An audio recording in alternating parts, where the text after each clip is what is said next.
Hi friends, this is your pal Scott Garibay, and today we are going to talk about Dungeons and Dragons, and we're going to talk about why playing Dungeons and Dragons for fun is quite dangerous and the harm it's done. All right, hey, I'm Scott Garibay. I have a super unique opinion about Dungeons and Dragons. Right, so in my humble opinion, Dungeons and Dragons is not a game; it's actually a human improvement engine. It was designed as a human improvement engine to actually help humanity, to fix the things on the secular side that are broken, right? And so, lots of like Gary Gygax was born in 1938. And when he was 7 years old, he witnessed the most catastrophic violence that's ever happened on the planet Earth twice, right? So he witnessed Hiroshima and Nagasaki. That was in his childhood, right? So he understood humanity was completely broken, and he knew it needed to get fixed, right? So how do we fix humanity? How do we make it so that people have a free method to improve, grow, and transform into something more than they are now? And he built Dungeons and Dragons to do exactly that, right? Because he knew, he could see the methods that were trying to be used, so pathetic, so weak, so unused. And he's like, I need to build something people want to use to make themselves better. And he did it. He built a human improvement engine, and he disguised it from the entire world, and he took the secret to his grave. So I'm the only person on the planet who believes this, but I passionately believe it. It's become my life mission to gain a single other person who can see the truth, and carry it to the next generation, right? And hopefully people will understand that for humanity, in the secular space, the only way humanity is going to truly improve and be transformed as a society is through Dungeons and Dragons. I really, really passionately believe that, right? But the biggest obstacle to using Dungeons and Dragons for good, the way it was meant to be used, right, is this idea that the point of Dungeons and Dragons is fun. And you hear it from every, nickel and dime, D&D commentator, like, oh, hey, if you're having fun, you're doing it right. It's the most, I often said it was the most pathetic advice. I now believe it's the most destructive advice. So I want to talk to you about how and why. So it's just a piece of evidence that I saw, and it really made my heart hurt, and I wanted to share it with you. And it's just one more piece of evidence that we really need to embrace Dungeons and Dragons for a purpose.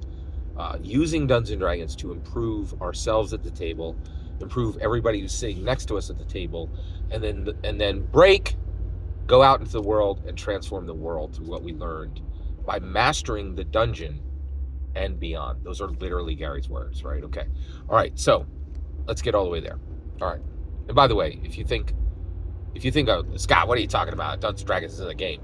You know what they wrote on the Dungeons and Dragons 2000 poster? They literally wrote on the movie poster, "This is not a game." I mean, they literally wrote it. Pretty profound. Like if you get a Dungeons and Dragons 2000 film, and you will see on that poster it says, "This is not a game." That's pretty incredible. That is really an incredible thing to. All right, let's go. All right, so. What are you talking about, Scott? What's this new evidence? Well, went to the Philadelphia Area Gaming Expo. I highly recommend going. I had an absolute blast. I really enjoyed myself. But I was also challenged. I was challenged by some of the things I saw and some of the people I met, right? So I got to meet Ed Stark, right? Now, if you don't know, Ed Stark started writing for Dungeons & Dragons, I think around like 1997. And he wrote for second edition Dungeons & Dragons, and he wrote quite a bit for third edition Dungeons & Dragons. And he is and he has an unbelievably long and powerful bibliography of Dungeons & Dragons titles that he's created. He's an absolute Dungeons & Dragons titan. He is a D&D celebrity. So he was at this convention, right? And I got to listen to him in 2 or 3 panels. And I really loved everything he had to say. He's a brilliant guy, really, really nice guy. And so then when I got home, I was fortunate. Some people friended me, and then I was like, oh my gosh, like this was an amazing convention. So I'm going to friend a bunch of people. And I was very blessed. A bunch of people accepted my friendship requests. And one of those gentlemen was Ed Stark, right? So I'm now connected to Ed Stark, this huge D&D celebrity, this huge D&D titan. And he put something on his Facebook that just blew me away. It made me very sad, right? And so he said, okay, and it's clear that he's now just kicking around at home, right? And he's still working. He's still doing good projects, right? But he's also just, doing the thing. He's like playing Dungeons and Dragons and playing a bunch of tabletop role-playing games. And one of the things he did, so he put up this post and he said, hey, everybody, I'm going through my dice set, and, and I have, and I need 5 to 10 set, I probably need five sets of dice. The reality is every dungeon master needs like 5 sets of dice, right? Maybe 10, okay? Actually, let's call it 10, right? But the reality is I'm not even Ed Stark, right? Ed Stark's a D&D titan. He gets invited as a special guest. He gets flown into places, right? Like I have 30 sets of dice. I'm betting he had like 60, 90, 120 sets of dice, right? So what he did, he said, hey, I'm actually gathering all my sets of dice together, and does anybody know where I can get some containers to just put these extra sets of dice in? Because then I got to figure out what to do with them. I'm like, figure out what to do with them? What are you talking about, right? Like, and so one of the things that immediately came to my mind was I'd be like, just eBay them. Say, I'm Ed Stark. These are dice I've been rolling for 10 years, right? Like, and I'm like, people would pay you money to have your stuff, right? And then I realized he didn't think that way. Or the other thing I was thinking is like, when you go to a convention, just bring extra dice with you, and then just say to people, I'm Ed Stark, here's a set of free dice. And I was thinking like, the reason why I thought this is Ed Stark. He's a D&D celebrity, right? He is a D&D titan, right?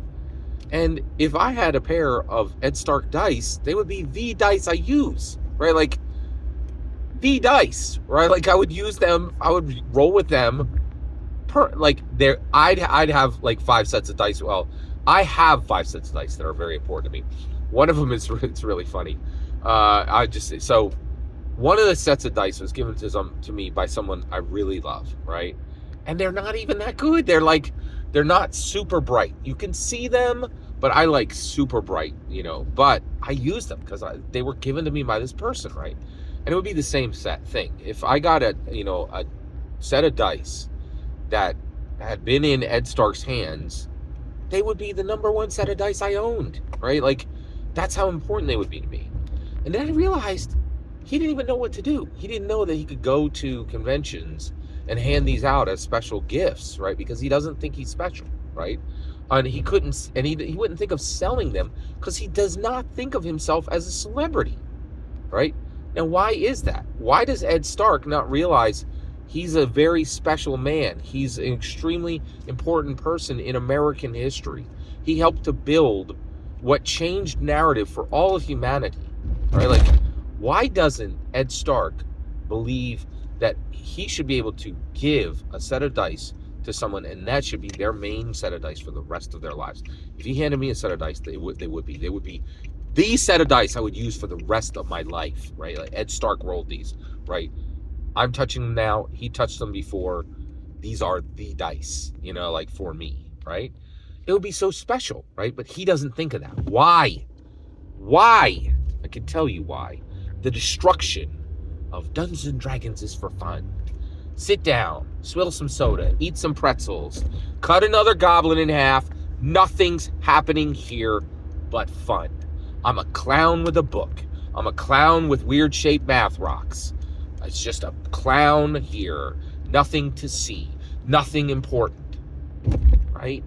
He is history in the making. He is American history. Right? He is celebrity. He is a titan. But he doesn't see it because everybody keeps squawking this ridiculous noise. Right? This outrageous, ridiculous noise that Dungeons & Dragons is about fun. Last year, a $500 billion international conglomerate almost bought Dungeons & Dragons, right? Was rumored to be buying Dungeons & Dragons, right? In addition to that, when the world was about to crack in half and we were like a centimeter away from World War III, and America was like, we cannot survive another day of Democrat rule, right? And voted out Joe Biden and voted out Kamala Harris and said, heck to the no, man. We will go back to a man who, do I need to list the things Donald Trump did? Right? We're going to go back, right? Like the whole nation, right? And not by a little, by a landslide, right? Like, and so in the middle of all that, right, we, with all of that happening, the new president has this dude a centimeter away from him. Oh, hello, Elon. How are you doing today? Hey, Mr. Trump, let me tell you about how we're going to rule the world today. Oh, I'm sorry. Listen, I need to take a break. I can't take the meeting with you at 10 a.m. President Trump, sorry. I need to tweet about buying Dungeons and Dragons. We are there. Like, the idea that what we are doing is remotely connected to fun is ludicrous at this point, right? Like, last year, we had a $350 set that came out from Lego, creating a brand new Lego theme. We have blockbuster films. We are in Funko Pop. We're in the biggest video game in the world, Fortnite, right? And you can ignore that video game, and we were literally the video game of the year. It's not about fun. It's about hundreds of thousands of jobs. It's about billions of American dollars. And it is about transformation for everyone who touches it. And increasingly, the things happening on Dungeons & Dragons are not happening anywhere else. But the way that the people who make it are kept small, you're just a clown with a pen. You're just a clown with some dice. You're just a clown with some books. Everything you do is for fun. You can't improve people. You can't make people grow. You can't transform people into more than what they are now. Dungeons & Dragons is powerless. It didn't rewrite narrative for all of humanity. It didn't reform the way identity is stacked. It didn't create the identity stack to become a ladder to manifold sentience. It didn't create 300 people on this planet who don't function as normal humans because they've seen the sunset on 30 worlds and can interswap emotion, memory, sensation with 30 stacked identities. True manifold sentience. They have to say it's small. They have they have to keep the boot on the neck. And the boot on the neck is Dungeons & Dragons is for fun. We have to end this concept. Dungeons & Dragons is for purpose. Dungeons & Dragons is for narrative. Dungeons & Dragons is for identity. Dungeons & Dragons is for improvement. Dungeons & Dragons is for growth. Dungeons & Dragons is for transformation. Dungeons & Dragons is for the evolution of humanity itself. It is the most powerful secular force humans have ever created. It is the yellow brick road to our Emerald City on a hill. Every single word you just heard is my humble opinion. Nothing more, nothing less. The important part is when I get to hear your humble opinion. When you get in the comments and send your traffic, please consider subscribing and have a fetch millennium.